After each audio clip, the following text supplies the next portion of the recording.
so-called power of attorney. We know that may be in place. But in the meantime, Auntie Merle needs to access her money, etc., etc. Here now, but you don't know why I know, and you don't know why I telling you. And he's very rude and very crass.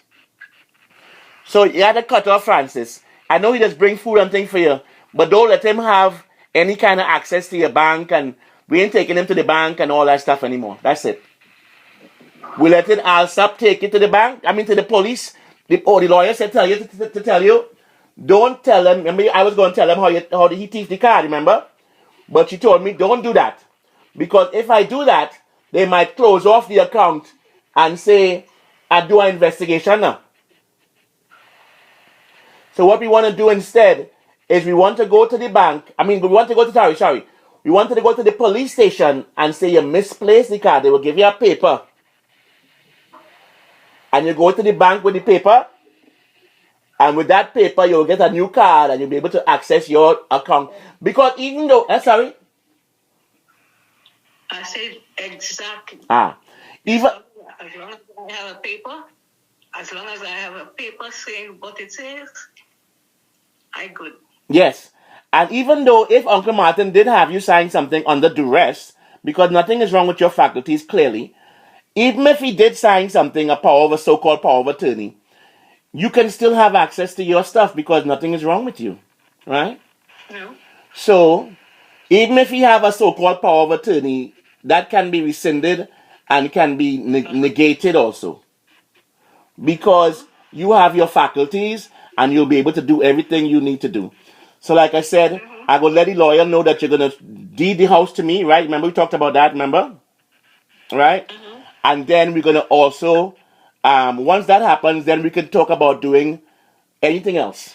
Because the first thing is to protect the house. That's the first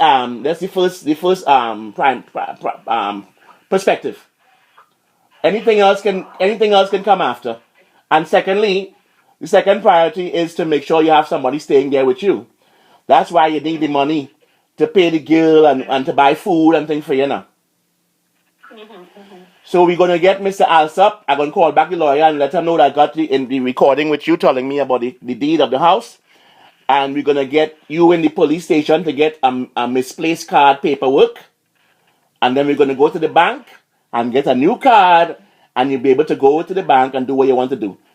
And Uncle Martin, at that point, once we have that deed in effect and your recording saying, because, okay, do you want Uncle Martin using your money or accessing your money? Not at all. Exactly. I want to get that on recorded too.